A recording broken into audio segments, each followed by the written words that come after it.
Welcome to the channel, folks. My name's Shane. In today's video, I'm going to share with you a free tutorial on the Sirui C300 X2 Cob Light. This will cover everything from basic setup to operation using the different controls, various powering options, and then also take a look at the app via Bluetooth, which allows you to fully customize the lamp nice and fast. A bit later in the video, I'll show you some practical tests of how you can set this up and make it work for you in an isolated situation without the rest of the studio lights on. If you do find this video helpful, please leave a thumbs up. I really appreciate it. And a massive thanks to Sirui for sending this out. If you want to take a look, I'll link it down in the description. Here we go. Let me give you a quick rundown of the features built into this. So we've got a standard Bowens mount on the front, which is great. It means it will work with the reflector that comes in the box. Or if you've already got a pre-existing softbox with that exact same mount, it will work with that also. You can see on the back of the unit here, we've got active cooling, which is always a good thing. We get two buttons and dials over here. So these rotate and they can also be pushed in, and our power button on and off is over here. There's a built-in screen on the top left of the unit as well, which makes it really easy to change or see your settings. When it comes to mounting options, there's two different 1/4 screw points. There's one on the top, which might make for doing overhead work a little bit easier. And there's also one on the bottom side as well, right next to where the power cable gets plugged in. This button on the top is the Bowens mount release button. So to connect the provided reflector, all we need to do is line up the notches that are built into it with the Bowens mount, and then just turn it and you'll hear it click. That's it. To release it, just hold down this button, turn it the opposite way, and it comes straight off. Included in the box, we get this really cool carry bag, which has everything that I'm about to show you right now, and I'll show you how to set it all up. Let's take a look at the provided handle. Now, the cool thing with this is it will work on a pre-existing light stand thanks to the space in the bottom, and then you can just tighten this up or loosen it accordingly. Now, on the top, you can also position the light on an angle, which is really cool. A lot of light stands don't have this by default, so having an option where you can loosen it and tighten it off into a different position will make doing certain shoots a lot easier. You can attach this in any orientation. Just make sure that you have everything aligned like this. And then all you have to do is turn this clockwise. And then you're good to go. Up next, I just want to quickly show you again, if you skipped ahead, how to attach this. So just line up these little notches here with the spacers on the light. Turn it clockwise and it's locked into place. So there you go, that's what it looks like. Still very portable and practical like this, even if you're shooting with it handheld. Now, there's three ways you can power this thanks to the power connector on the bottom. First up, you can use the included power supply, which just screws in and connects directly to the bottom. Secondly, we also get a D-tap to power cable. The D-tap will go into an existing V-mount battery, and if it supports 26 volts, you can directly power the light from the battery. Now, this particular battery isn't powerful enough to power this on its own, which means you would need two of these or to get a separate battery. And they've thought of everything. There's a V-mount battery bracket included. So we can essentially click two of these into place like this, so one on either side, and then you'd run the D-tap side here out of the bracket and the power then directly into the lamp. And then you've got that source of power. The third way to power this Sirui light is with an optional accessory called the Sirui H99 Pro Handheld Battery Grip. And this comes in at $109. It essentially replaces this and the need for the V-mount battery. So you can essentially just click this in, power it directly from the grip to the light, and you'll be in business. Now, depending on your shooting scenario will depend on how you want to power this. If you're just in the studio, stick to the AC power supply that's included. If you own V-mount batteries and you like to shoot out in the field, you've got yourself a portable solution. Or for handheld work, you can get the H99. Included in the box, we get this little crab clamp here, which is a great addition to this V-mount battery plate. And to get this on, all you need to do is align this the correct way. So you can see on one side of this clamp here that there's a little pin that pops up. Now it goes in this way, I'm pretty sure. So yeah, it goes in that way. I'll show you this again. To release it, just push the button in on this side. So it goes in with these facing forward. Boom, that's it. This crab clamp makes it easy to attach it to any existing light stand or pole that you have in the room, which is great. So for example, if you want to tighten this up, all you need to do is turn it this way. You can see the clamp closing, and if you want to loosen it, you can go the opposite direction. Up next, we're going to take a look at how to operate the lamp just by using the controls that are built into it. Then we'll take a look at the app, which is a lot easier for some of the effects and so forth. But let's turn this on by holding down this button right here. And you can see on screen that we're good to go. So we've got 5700 Kelvin set with 0% brightness. So if I bring this dim control up, we're going in 1% increments all the way up to 100%. Now, I'm not going to go too high with this just for the sake of this demonstration, but I'll show you how to operate this and some quick tips to get you started. So if I tap the dim control here, you can see that it jumps all the way to 10, 30, 50, 70, and 100, and then back to 10, and it ramps down nice and slowly. And again, if you want to go in 1% increments, you can just use the notched control here. It's really intuitive. Now on the top here, we've got our color temperature, and right now it's set to 5700 Kelvin. So if I bring this down, it's going to go much warmer all the way down to 2700 Kelvin.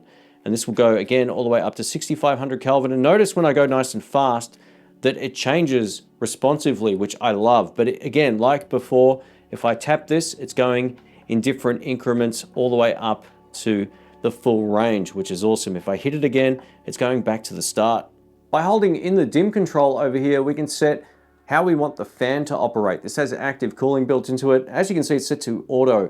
If I want to change this, I can set it to whatever I like, right? So just by pushing down here, it goes to maximum, 250 watts, 200 watts, 100 watts, or 30 watts. And this is when the fan will kick in and how fast it will go. So for example, if I set it to maximum and nothing's happening, I need to actually tap this button, and then the fan will ramp up to full speed. And again, if I want to change this, I need to go back in here and change this back to auto, push this button, and it's good to go. Leave it at least set to automatic just to make sure everything stays nice and cool. To turn Bluetooth on and off, just go into that same option from dim and use this control at the bottom. Just cycle it up and down to turn it either on or off if you need to. To get into the effects mode here, hold down the CCT button and it will switch over to the effects that are built into it. Now we get plenty of different effects to choose from. I'm actually going to show you this in more detail on the app because I find using the controls on this just a little bit more complicated, but there is a way through it. I'll just show you one. So what you can see right now, we've got candles set up. So if I want to adjust this, what I need to do is tap on dim and I can change the intensity level. So if I want to bring this down so it's not as full on, I can do that. I can change the frequency, which is how often it will do the effect that it's showcasing. And then I can change the color from warm to cool to normal. So it gives us 3 different options. Now, some of these effects give you different options to others, and I'll show you that more involved on the app. But this is a really great thing to have full control over the effects via the unit. But again, the phone is easier, and I'll show you that coming up. Let's take a look at the Sirui Lite app. You can see that I've previously connected to it. If you're doing this for the first time, it's nice and simple. You can just go into this light section here and add a new device, which is great. It scans for it, finds it, it connects, and that's it. You can also update the firmware and do a few other things just by tapping on the 3 buttons or the 3 dots on the right-hand side over here and hitting firmware upgrade. Now, being that there's no new firmware, I'm not going to do that right now. Now, the cool thing with this is you can set up groups. So if you've got multiples of these lamps, you can run them in a studio or whatever and turn them all on and off and adjust them at the same time. It's really handy. Now, from this option right here, I can turn the light on and off. I've only got this on 1% right now, so you can see what it's doing from this view over here as I turn it off and back on. So it's nice and responsive. Now, if I go into the light, which means I'm just going to tap directly on it here, then I can change more settings. I can quickly change the brightness, 25, 50, or 100%, or set it anywhere in between in 1% increments using the plus and minus keys on here. I can also fully customize the CCT temperature as well, the color temperature, by either tapping here or using the slider or have it in 1% increments. So it's way easier to use like this. I much prefer it. The active cooling fan can also be fully adjusted. You can do this within the settings on the lamp itself, but I find it much easier to find from the app here. So you can see that it's set to auto. I can change it to max, which ramps the fan right up. I can set it to 250 watts, 200 watts, 100 or 30 watts. And this means basically that I'm going to be saving power if I'm running it over battery. So that's a cool thing. I would, again, though, just leave this set to auto, especially, you know, if you're going to be shooting outside and it's a hot day or whatever, then make sure you've got the fan on. Let's take a look at the difference in the color temperature in a separate room here without any other light. So the only light that I've got on now is the Sirui light at 1% brightness, 5600 Kelvin. So this is 6500 Kelvin, back to 5600, 4500, which is much warmer, and 3200 Kelvin, again, which is much warmer. And this is 1% brightness. Look what happens when I hit it to 25. Woo! Man, that's bright. Here's a quick example of the light being bounced off a wall back towards me. So this is now at 25% brightness, and it's the only light in the room. I'll turn it off.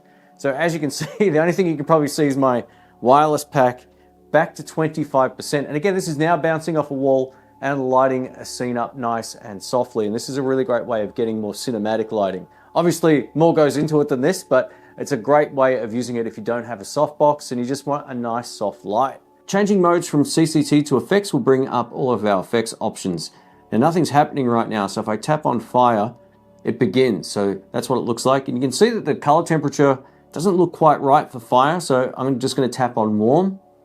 And there it goes. Look at that, man. That's crazy. If I want to change the brightness because it's blowing out the shot, I can bring this right down. I can change the speed, make it more like a fireplace as opposed to, you know, a bushfire. Or if I wanted to go crazy, I can ramp the speed up, and you can do these for all of them. So I'll just give you a quick rundown of each effect in more detail. So we've got candle. Again, I'm going to choose warm for this one. It's too busy. That's better. Broken bulb, one of my favorites for horror movies. Actually looks pretty good. And again, you can change the color temperature if that's not the right color. Go to a really cool light, 6500 Kelvin. Beautiful. We've got TV over here, which is to emulate a TV on in the room. It does a really great job where it's set. We've got flash. You can change the color temperature, brightness, all that kind of stuff. So let's ramp it up paparazzi style. Woo! All right, next. Lightning, another favorite of mine for short films. This is a really great effect. And you can change the speed of it as well if you want it to happen more often. And yeah, it looks really good. Obviously, you change the color temperature here. Let's try this. There we go. We've got laser. Yeah, very cool. Pulse is another one. So this is pulsing whatever color temperature we have. If I bring it up to 6100, it's going to be a much cooler pulse. We've got CCT recycle here, which will most likely be going through all the different color temperatures. That's exactly what it looks like it's doing, because our toggles here are just brightness and speed. Our bomb option. So yeah, again, you can change the frequency or the speed down here as well as the brightness and color temperature. SOS giving us the classic 3 flashes and then 3 longer flashes. And fireworks at the end here. So let's crank this up a little bit, change the brightness, and we'll also make it a little cooler. See what? Whoa, man, that is crazy. That is doing exactly what it's supposed to be doing. Let's warm that up a little bit and see how it looks now. Awesome. Now, if you just want to shut this down, for example, you can just use the top right-hand side power button and it will just shut it down in that particular mode. It kind of puts it into standby mode. So if I come back later and I want to turn it on, I can just simply tap that power button again and I'm in business. Let's try a more creative shot now, and I've broken out my old Lucio Fulci's 1979 boat zombie mask right now, and I'm going to use the lightning effect and try to create something with that being the only light source. Now if you've got multiple lights, it's great. You can really start to do some creative stuff, but yeah, let's see what we can get and whether or not it looks creepy. Here we go.